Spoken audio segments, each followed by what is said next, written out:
Good evening, everybody. I'm hoping some people will be joining me live tonight to watch the second in my series of Principles of Good Health. I started it last Tuesday at 6 p.m. I'm going to continue doing it every Tuesday for as long as I can. Same time, 6 p.m. every week. I know this time doesn't suit everybody, so I hope you're able to catch up on it later on, because I do save it and share it on Facebook, so it's there available later on to watch. And tonight I thought I would talk about supplements and what you need to know, because one of my friends, Kelly, asked me about how do you know what supplements to buy. There's an endless variety out there on the marketplace, in the shops. Hi Rhiannon, thanks for joining me. There's an endless variety of supplements in the shops. There's an endless supply online. If you look at Amazon, how do you know what you're buying? Should you buy it? What's the quality like? It is endless. I found some stats. Actually, I just looked at what the current value of the UK market is, and it's worth over £400 million. So it is a huge market. But as I put on a post today to sort of remind people about the fact that I was doing this tonight, I said, is it just expensive urine? And I know in the past, many years ago, I think there was a doctor, and it was a quote that I remember somebody saying that taking supplements is just a waste of money and it's expensive urine. And I guess that could be the case, but equally there are many reasons why you might need supplements. It is a minefield. I think generally the supplement market is not really, hello there whoever's joining, thanks for joining. I know that it's not really designed for the public. Remember, people like myself in all my training, 3 years of training, spent a lot of time looking into the supplements and trying to understand what supplements people need, understanding the different forms and formulations. And it's an enormous market. Hi Sabrina, thanks for joining. It is an absolutely enormous market. But there are lots of things to consider. There are safety issues to consider. There's absorption issues to consider. And it's knowing what is right for you. So I thought, we've got 15 minutes on average to talk about the sort of things that might be helpful for you. Where do you start with looking at supplements? Well, first and foremost, always think about your diet. You want to try and maximize your diet so that you're getting a good intake of different types and varieties, and variety and moderation are the words I like to use a lot. So different types of protein, making sure you get a good intake of fats, making sure you get your essential fatty acids. A little bit of saturated fat is absolutely fine. We do need fats. Fats contain fat-soluble vitamins, vitamin A, vitamin K, a little bit of vitamin D. And then we've got, and should be, loading up our plates with as many different vegetables as possible and adding a little bit of fruit along the way as well.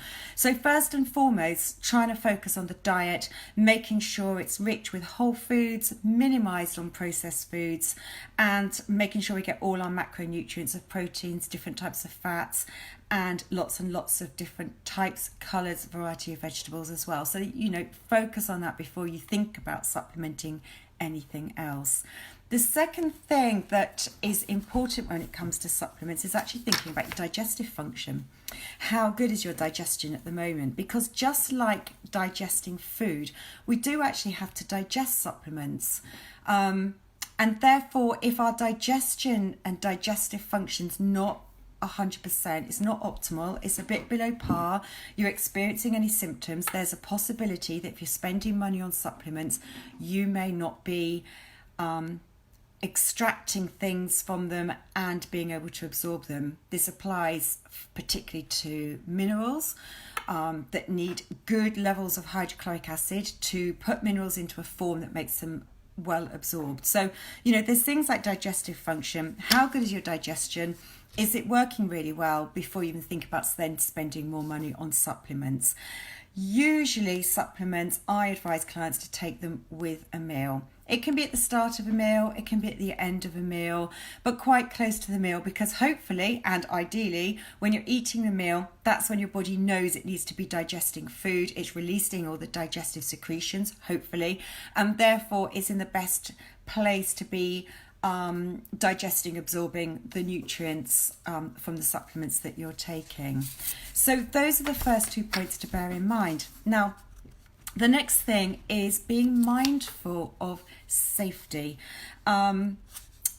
Everything appears it's all absolutely fantastic and safe to take. You know, you've got to look at things that are available from Amazon, you know, all sorts of things, but there are safety issues to bear in mind, and I would not therefore generally buy from Amazon because you don't know what you're getting.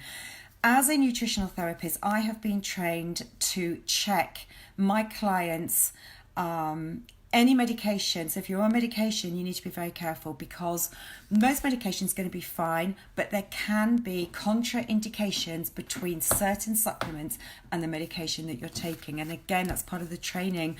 And as a qualified nutritional therapist, we have to check that. I have access to special database which provides me, and I can type in any medication and different supplements, and up pops a list of red flags, amber, green, and it tells me other things that were completely safe, or, you know, just being aware of whether you should take supplements at the same time as medication.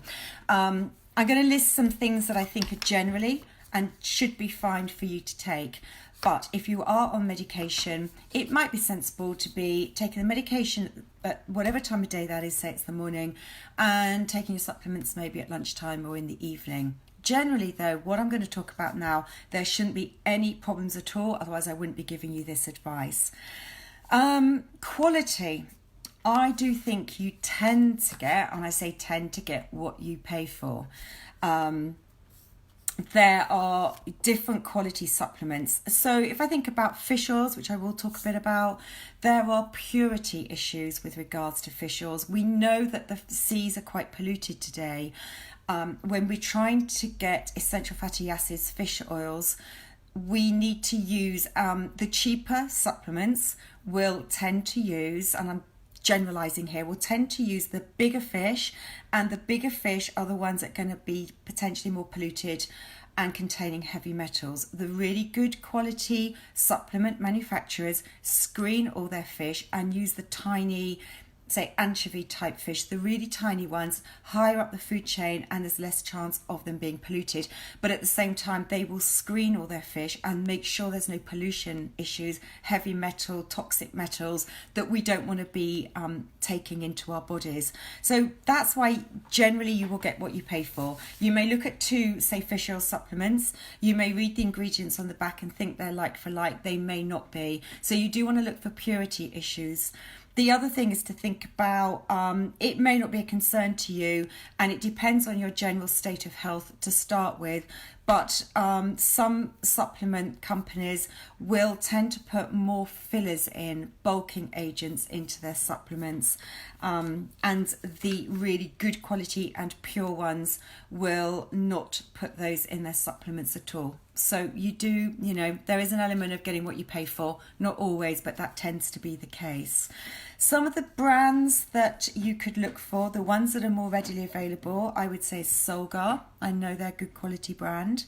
Certain things I'm going to talk about, some of the sprays that we take orally, which are quite good, like vitamin D, Better You.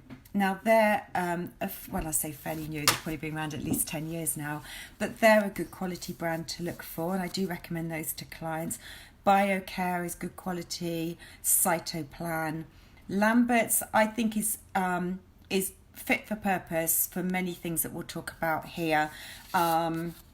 Maybe doesn't have quite the purity. It is pure for fish oils in terms of screening them, but it doesn't have, it may contain some fillers and things, which is fine for a lot of people. We don't necessarily need to worry about fillers.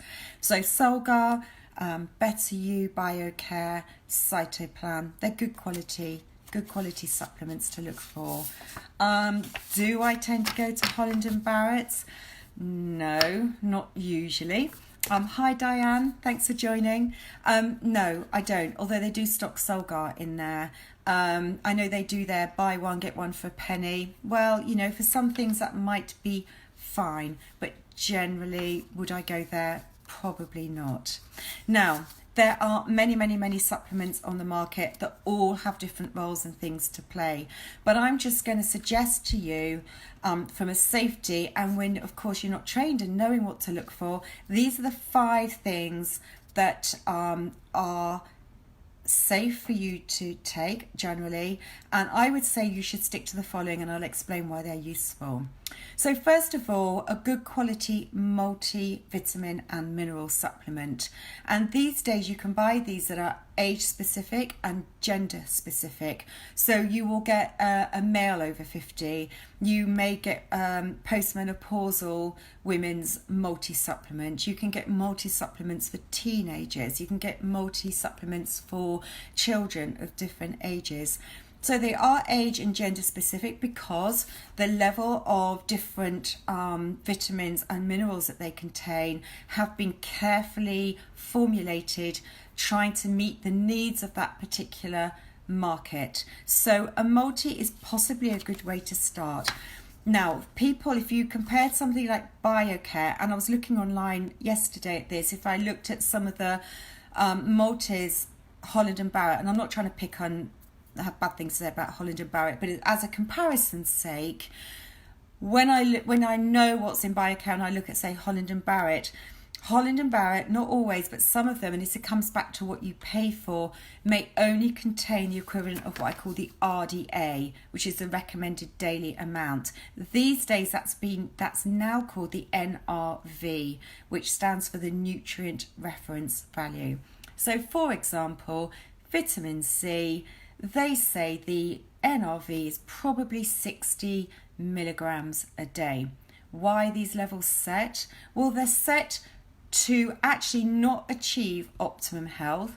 They're set to avoid disease. So if you take vitamin C, the 60 milligrams is sort of set to say, well, that's roughly the amount we need to take to avoid getting scurvy.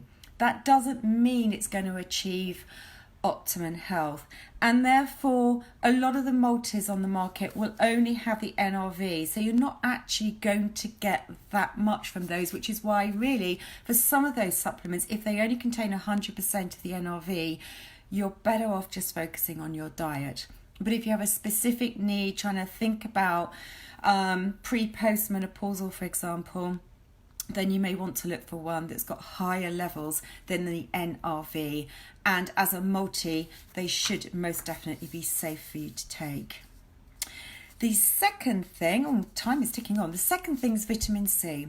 Vitamin C, why do we need it? It's water soluble. Water soluble vitamins do not stay in our body, we excrete them. And therefore, it's important to make sure we're getting enough vitamin C. I just mentioned that the recommended daily amount each day is 60 milligrams. How much would I recommend on vitamin C? 500 milligrams. Wow, that seems enormous. I take way over that amount if I can feel a cold coming on. It's not absorbed, kept in the body. It's not stored in the body. It's excreted. The excess is going to be excreted. So it is a safe supplement to take. And if you were to take way over what you need, it might cause diarrhea, and it's a sign that you're taking too much. But 500 milligrams, I promise you, it is not excessive. Why do we need it? It's a master antioxidant. It's helping to quell and quench free radical production that happens all the time in the body. It helps the absorption of iron. It's a key component in collagen synthesis, so looking after our skin and our bones and our connective tissue in our body. It's really important for that. It's really important for our immune function, and it helps protect our skin against UV damage. May not seem so important right now, but it's something to think about. So vitamin C, and the reason why I won't go into the details why it's called a master antioxidant, but it's one of those foundation antioxidants that's very, very important.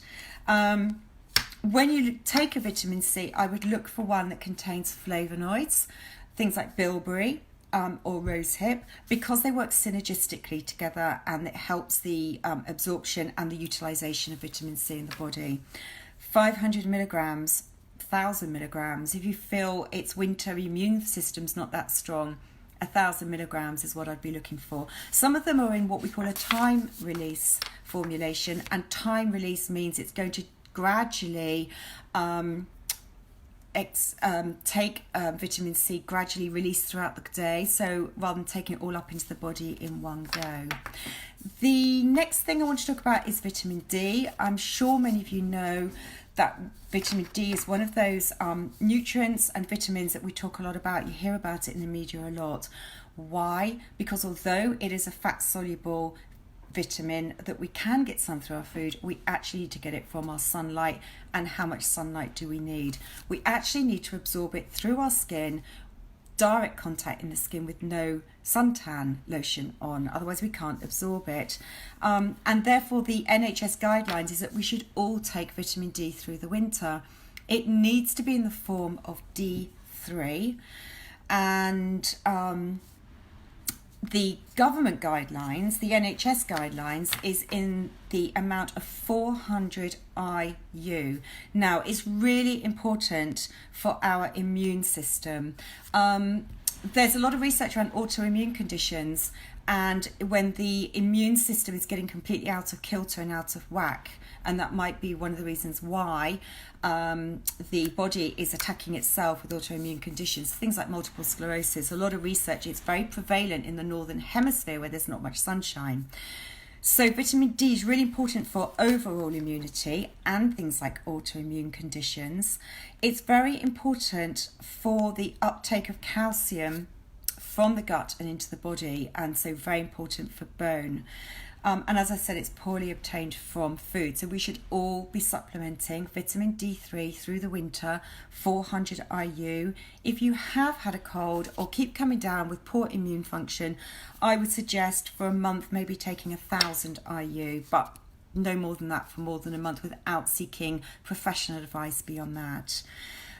You can test vitamin D levels, and it's quite a cheap test. It's a finger prick blood test. Very cheap. It's about £29-30. There's an NHS trust that does this test. There's a website which is vitamindtest.org.uk.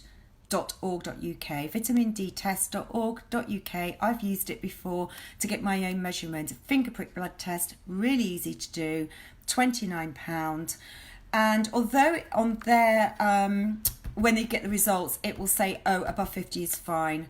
No, it should be ideally 75. The measurement should be about 75 to have an optimum level of vitamin D in your body. That's what you're aiming for. And let me just move on. I talked about essential fats and omega-3 fish oils at the start. I spend a lot of time talking to my clients about the fact that it's not actually omega-3 we need to focus on. You can find supplements that have all over the pot 1,000 milligrams of omega-3. To be honest with you, that is completely irrelevant. It's not the omega-3 that we need to focus on. It is the EPA and DHA levels. They're very long words, but omega-3 has to convert to DHA and EPA in the body, and that conversion is very, very difficult. We can take flaxseed as an omega-3, but the conversion is really poor. So we should be eating oily fish, salmon, mackerel, sardines, herring 3 times a week. We tend not to be eating that amount, and so I do stress to my clients the importance of supplementing with good quality EPA and DHA. Why? Well, we don't really get much from the diet unless we're eating 3 portions of oily fish a week. It's highly anti-inflammatory because these essential fats then go down through further conversion processes in the body to become anti-inflammatory messengers. They act like hormone messengers in the body. They're anti-inflammatory. So if we find we've got a lot of inflammation going on in the body, we might have a sports injury, we're getting a lot of aches and pains, but we feel there's inflammation. And to be honest, most disease processes are inflammatory in nature. Then taking something like an EPA DHA supplement can be very, very helpful. You must not take this if you're on any blood thinners. Absolutely no way. Warfarin, heparin, aspirin, please, my advice, you must not take it unless you get approval from your doctor to do so. They have many roles in the body. The anti-inflammatory is one of them, but as I said, we do need these fats. Our brain is 60 to 70% of these fats, so important. If we can't consume oily fish 3 times a week, you're looking for this EPA DHA formula. About 700, 750, even up to 1,000 milligrams combined of DHA in EPA, but do not take it if you're on blood thinning medication. Absolute no. There are vegan formulas out there now. They're algae based, so that's what you need to look for rather than the flaxseed, which is what we used to say to people. There are some good quality algae based formulas for vegetarians and vegans to use. The final point I just quickly want to say, and I know I've got to 20 minutes, so I hope you can bear with me, is around beneficial bacteria. Probiotics, unfortunately the EU sort of banished that word. Maybe we'll be allowed to use it again, who knows. Beneficial bacteria, the role of the gut is what I talk about all the time, keeping our gut healthy. That would be a post and many posts for another day. I am not talking about your sugary drinks that you can get in the supermarket. I'm talking about usually they're capsule based ones. They're not always, but usually they're capsule based ones. The good quality ones have been screened to withstand stomach acid. Stomach acid is designed to kill off bacteria. It's one of its roles. So we need to make sure they're ones that can withstand stomach acid. And health absolutely starts in the gut. If you've taken antibiotics in the last 2 years, if you know you've got a history of a lot of antibiotic use, if you've experienced stress, if you've had a period of time when your diet hasn't been so good, or you've had surgery, for so many reasons, I would recommend as a maintenance to take at least 1 month's course of probiotics.